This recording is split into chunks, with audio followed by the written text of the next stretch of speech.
саламатсың ба, кішкентай аспазшы? Саламатсызбы. Бүгін біз не дайындаймыз?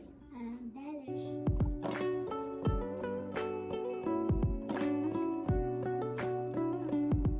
Аслым, енді біз не дайындаймыз? Жент. Жент дайындаймыз, иә. Ол үшін бізге Талқан, май, бал.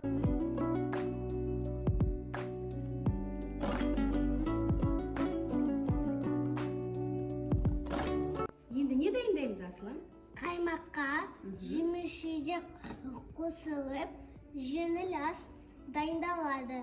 Дайындаймыз, иә. Жарайды, қане, ол үшін бізге не керек? Банан тураймыз. Жіңішкелеп тураймыз. Біздің пышағымыз қауіпсіз пышақтар, иә. Енді бананға не саламыз? Қаймақ. Қаймақ саламыз, қане.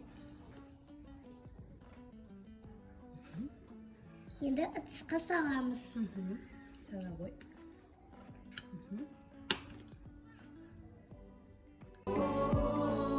Құпынаймен әдемілейміз. Ой, жарайсың. Аслым, сенің көзіңді байладым. Алдыңа тағамдарды қоямын. Соны ауыз тию арқылы сен ажыратасың, иә? Қане, қолыңды ала ғой. Ұстай, жиы қой. Құрт. Құрт, дұрыс айтасың. Ашпа. Бауырсақ. Бауырсақ. Бұл не? Апельсин. Апельсин. Аслым, енді сен осы тағамдарды ажыратып берсең маған. Бауырсақ қазақтың ұлттық тағамы. Құрт тіске басар. Тіске басар. Апельсин жеміс. Жеміс, дұрыс айтасың. Енді пайдасын айтып өтсең. Бауырсақ күш қуат береді. Құрт сүйекке тіске пайдалы. Иә, дұрыс айтасың. Апельсин дәруменге бай жеміс. Жарайсың, дұрыс айтасың. Аслым, енді сен осы жаңағы өзің дайындаған тағамдарды орналастырып берсең маған ыдыстарға.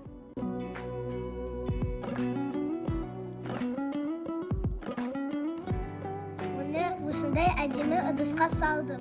Аслым, сен бүгін дайындаған тағамдарыңды бізге таныстырып өтсең. Мен бүгін бәлішті жасадым. Бәліш қазақтың ұлттық тағамдарының бірі. Ол қамырдан жасап, ішіне ет салып дайындалады. Жент, ол да қазақтың тәтті тағамы бірі. Ол талқаннан жасалып, май мен бал қосып дайындалады. Бұл жеңіл ас. Бананды турақ, қаймақ қосылып, балды құйып дайындалады. Рахмет, Аслым, бүгінгі дайындаған тағамдарың өте ерекше. Ас болсын.